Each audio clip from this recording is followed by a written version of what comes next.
All right, we are here for our Streets of New Capenna top 8 mega draft. This is round 1.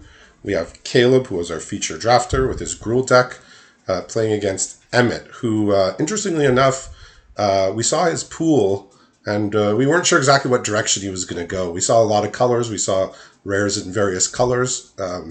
He looked to have a lot of blue and black cards, but really, it could be any combination of a lot of things. I can shed some light on it since I'm looking at his Yeah, opener here with yeah. three islands, a plains, a Gale Drifter, which is the disturbed card.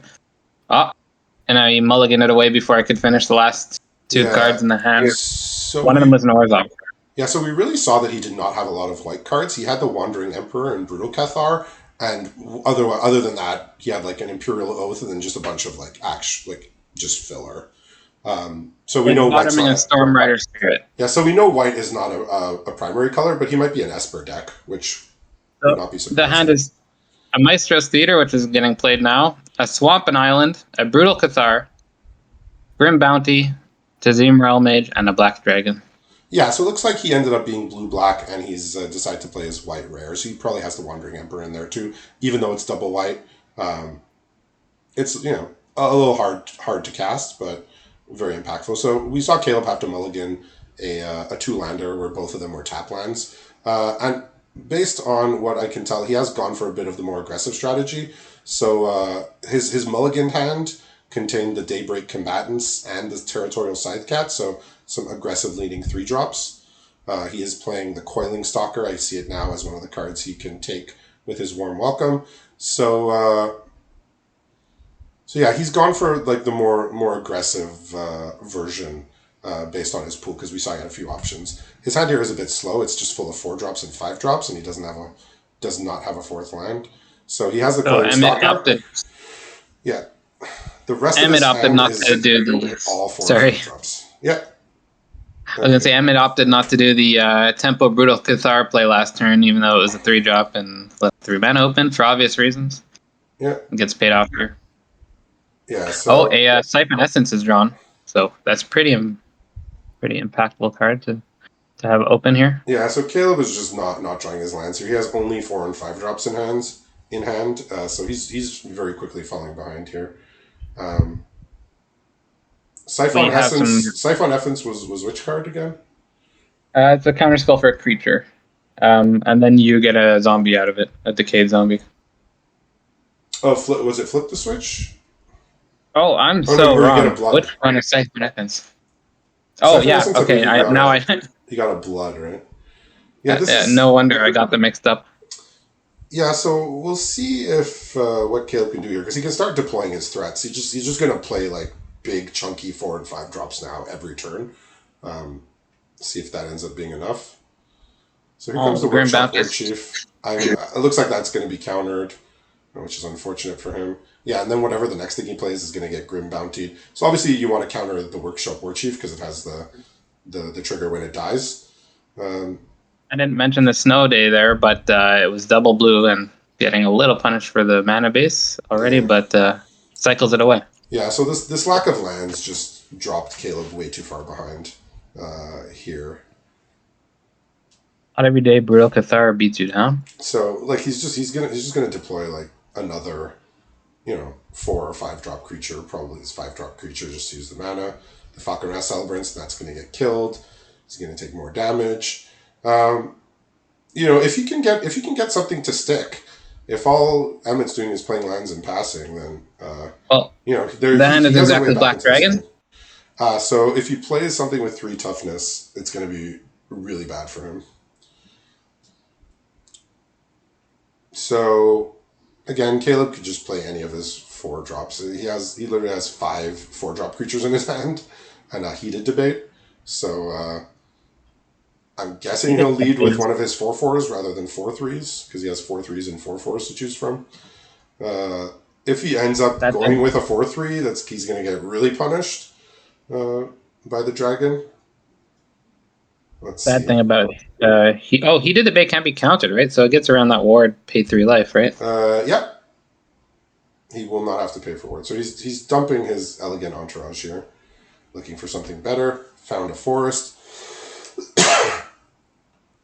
like I said, if he plays his 4-3 here, one of his 4-3s, he's going to get really punished. But again, he doesn't know that that's a thing that's going to happen. That it does matter if he plays. I assume he's going to play his 4-4 because it actually blocks the Brutal Cathar. It's gonna. Then Emmett will have to choose to play Black Dragon pre or post combat. I guess it doesn't block effectively if he shrinks the thing. Yeah, so Caleb's thinking about just casting his Heated Debate here, because if he plays a creature and it gets removed, then he's like very close to dead. So he might just want a Heated Debate here to guarantee that he's not in range of dying. Yeah, so he's just going to go for that play here. He's gonna decline, and so he gets his 2-1 back. So now his 2-1 is likely to die to the dragon. But the bigger problem is that Caleb does not have a removal for the Black Dragon. So whatever Black Dragon kills, even if it's a low value target, like a Coiling Stalker, he just does not have an answer to it. Unless the Uvenwald oddity has reach on top of all of its other keywords. It's a little bit of bad news here because we picked up a Bar the Gate, which is a 3-mana counterspell, which can be cast using treasures now. It counters a creature, and then you get a venture trigger. Mm-hmm. Yeah, so this game's gonna more or less be done here, because whatever Caleb plays is gonna get countered, and then he's gonna need to draw really well. So Unless it's a removal spell, and we're okay. Yeah, well, not even, because he's gonna go to 1 here, and then the Horde Robber will be lethal. Also, you could venture into the dungeon to make everyone. Isn't one of the options everyone loses 1 life? Yeah, that is, and that's the one they're going for. Yeah, the rightmost dungeon. I don't remember all their names, but it's the one on the right. Not entirely certain. There's much more venturing to go on, but it's a good. Good pickup there. Shattered Seraph. Not that it was needed, but another lethal flyer. Was drawn at the end. Yeah, so Caleb's gone for a blue-black deck with a bit of white here. Presumably Brutal Cathar, the Wandering Emperor, the Planeswalker, possibly the Imperial Oath.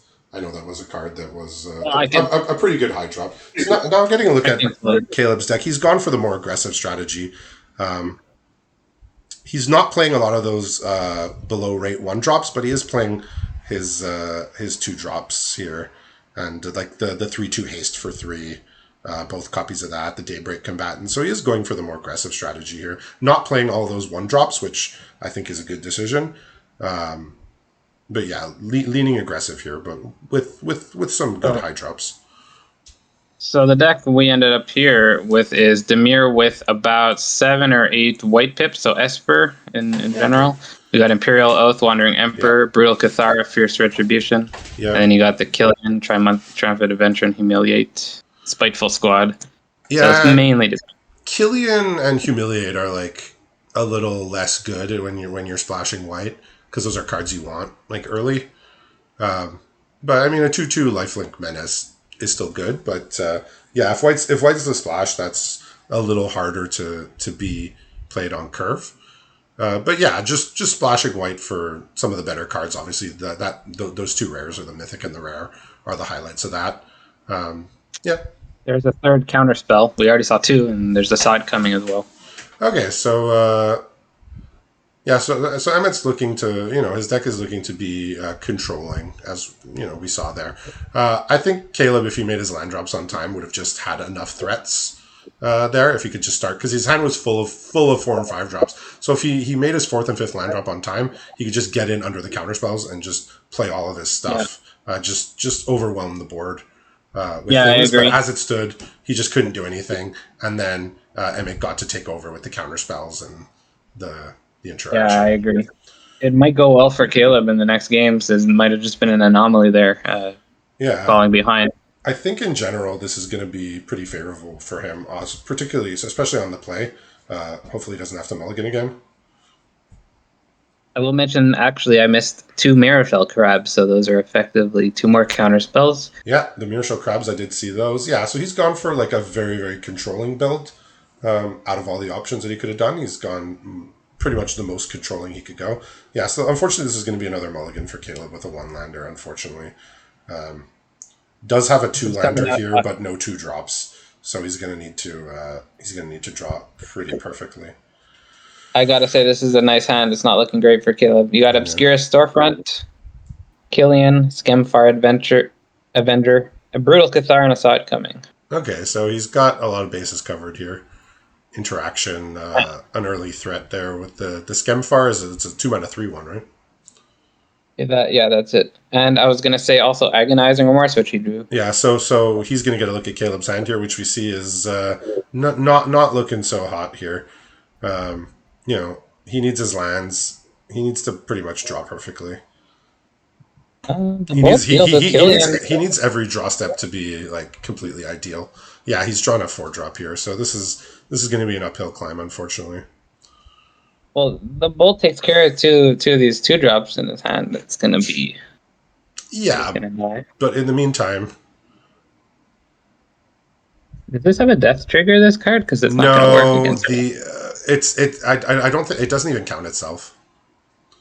Yeah, he's trying to burn the accursed here, so this is just unfortunate. Yeah, I believe in the alchemy version, the Skemfar Avenger triggered on itself. I believe. I think it says whenever another non-token elf dies, and I think they alchemied it to just say whenever another elf dies. Okay, so he's got a land here, but it's a tap land. But he didn't have a 3-drop anyway, so I guess out of all the ways to be punished, he's already suffering here, unfortunately. Yeah, so he's got a Jetmir's Fixer. We'll see if Emmett decides to counter this. It could be Brutal Cathar next turn. There is no play if he doesn't Brutal Cathar next turn. Yeah, so he's just going to let this happen, and he's going to take it with the Brutal Cathar. And then if Caleb doesn't draw land, the Brutal Cathar is going to flip. So the hand right now is a Shattered Seraph and an Island, so that Seraph can come down, but nothing else coming after that. So yeah, but Caleb does not have answers or threats, so he's just like he's going to play a Dawnheart Rejuvenator here, gain 3 life, and have a 2/2, but a 2/4, but it's just going to get countered here. Yeah, he doesn't want him to have a good body, and he doesn't want him to have access to more mana.